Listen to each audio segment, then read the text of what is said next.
ବର୍ତ୍ତମାନ ଦେଖ ପିଲେ ଏବେ ଦେଖିବା ଆମେ ଉପାଧାର ଠାରୁ କମ୍ ଥିବା ସଂଖ୍ୟାର ଗୁଣନ। ଏଠି ପ୍ରଶ୍ନ କେତେ ଦେଇଛି ନା 58 ଗୁଣନ 57। ଏ 58 ଗୁଣନ 57 ଇଏ ଯେଉଁ ଦେଲା ପ୍ରଶ୍ନ ଦୁଇଟି ଯେଉଁ 58 ଆଉ 57 ଏ ସଂଖ୍ୟା ଦୁଇଟି 50ର ବେଶୀ ପାଖ ନା 60ର ବେଶୀ ପାଖ ହେଉଛି ନିକଟତମ କାହାର ନା 60ର। ତେଣୁକରି ଏଠି ଉପାଧାର କେତେ ନିଆଯିବ 60। 60 ଆଉ ଆଧାର ସଂଖ୍ୟା କେତେ 10। ଏ 60 10ର କେତେ ଗୁଣ ନା 6 ଗୁଣ। ମନେ ରହିଲା କି? ତ ଦେଖ 58 60ରୁ କେତେ କମ ନା 2 କମ, ତେଣୁକରି ଏଠି ମାଇନସ୍ ଚିହ୍ନ ଦେଇ ଲେଖିଲେ। 57 60ରୁ କେତେ କମ ନା 3 କମ, ତେଣୁ -3 ଲେଖାଗଲା। ତାପରେ ପୁଣି ଆମେ ଗୁଣଫଳକୁ ଦୁଇ ଭାଗ କଲେ, ଗୋଟେ ହେଲା ବାମ ପାର୍ଶ୍ୱ ଆଉ ଗୋଟେ ଦକ୍ଷିଣ ପାର୍ଶ୍ୱ। ଦକ୍ଷିଣ ପାର୍ଶ୍ୱରେ ବିଚଳନ ମାନଙ୍କର ଗୁଣଫଳ ଏଠି ଏକା ଏକା ଚିହ୍ନ ଥିବା ହେତୁ କୌଣସି ଋଣାଙ୍କ ପଡ଼ିବ ନାହିଁ। ବାମ ପାର୍ଶ୍ୱରେ କ'ଣ ପଡ଼ିବ ନା 58ରୁ ଆମେ 3 ବିয়োଗ କରି ଲେଖିଲେ 55 ହେଉଛି, ବା 57ରୁ 2 ବିয়োଗ କଲେ ମଧ୍ୟ 55 ହେଉଛି।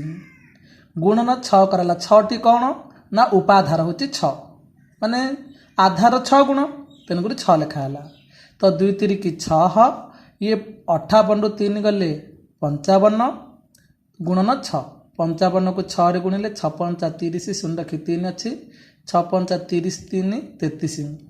ତ ସଂଖ୍ୟାଟି କେତେ ହେଲା 3306। ଏ ଥିଲା ପିଲେ କ'ଣ ନା ଉପାଧାର ଠାରୁ କମ୍ ଥିବା ସଂଖ୍ୟାର ଗୁଣନ। ବର୍ତ୍ତମାନ ଆମେ ଦେଖିବା ଯେ ଉପାଧାର ଠାରୁ କମ୍ ଓ ଅଧିକ ସଂଖ୍ୟାର ଗୁଣନ। ଦେଖ ଗୋଟେ ପ୍ରଶ୍ନ ହେଲା 78 ଗୁଣନ 82।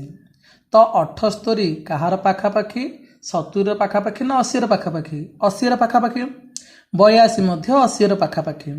ତେଣୁ 78 କ'ଣ ହୋଇଛି ନା 80 ଠାରୁ କେତେ କମ୍ ଅଛି ନା 2 କମ୍, ତେଣୁକରି -2 ଲେଖାଗଲା। 82 80 ଠାରୁ କେତେ ଅଧିକ ନା +2 ଅଧିକ, ମାନେ 2 ଅଧିକ +2 ଲେଖାଗଲା। ପୁଣି ଗୁଣଫଳକୁ ଦୁଇ ଭାଗ କରାହେଇଗଲା, ଗୋଟେ ହେଲା ଆମର ଦକ୍ଷିଣ ପାର୍ଶ୍ୱ ଆଉ ଗୋଟେ ବାମ ପାର୍ଶ୍ୱ। ଦକ୍ଷିଣ ପାର୍ଶ୍ୱରେ ବିଚଳନ ମାନଙ୍କର ଗୁଣଫଳ ଏଠି ମାଇନସ୍ ଥିବା ହେତୁ ମାଇନସ୍ ପାଖରେ ଋଣାଙ୍କ ଦେଇଥିଲି, ଆଉ ଏମାନଙ୍କର ଗୁଣଫଳ ସବୁବେଳେ ପିଲେ କ'ଣ ଋଣାଙ୍କ ରାଶି। ମନେ ରହିଲା କି? କାହିଁକିନା ଯୋଉଠିକି ଚିହ୍ନ ଅଲଗା ଥିବ। ଏବେ 78ରୁ 2 ମିଶାଇଲେ 80 ହେଉଛି, ବା 82ରୁ 2 ଫେରିଲେ ମଧ୍ୟ 80 ହେଉଛି। ଠିକ୍ ଅଛି। ଆଉ 8ରେ ଗୁଣିଆ, କାହିଁକି ନା ଉପାଧାର ହେଉଛି 80, ଯାହାକି 10ର 8 ଗୁଣ। ଠିକ୍ ଅଛି। ତ ଦେଖ 2 2 4, ଋଣାଙ୍କ 4 ପକା ହେଇଗଲା। 78 ଗୁଣିଲେ 80 ହେଉଛି, 80କୁ 8ରେ ଗୁଣିଲେ କେତେ ହେଉଛି ନା 640, ଋଣାଙ୍କ 4। ତମକୁ ଋଣାଙ୍କ ଫିଟା ଶିଖା ହେଇଥିଲା ଯେ ଯଦି ଆମେ ଯେଉଁ ସଂଖ୍ୟା ଉପରେ ଋଣାଙ୍କ ଚିହ୍ନ ଅଛି ଆମେ ସେଇ ସଂଖ୍ୟା ଜାଗାରେ 0 ଲେଖିଥିଲେ, ତ 6 4 0 ପୁଣି ଋଣାଙ୍କ ଜାଗାରେ 0, ଠିକ୍ ତା ତଳକୁ ସେଇ ସଂଖ୍ୟା ଲେଖି ଆମେ ଫେରିଦେବା।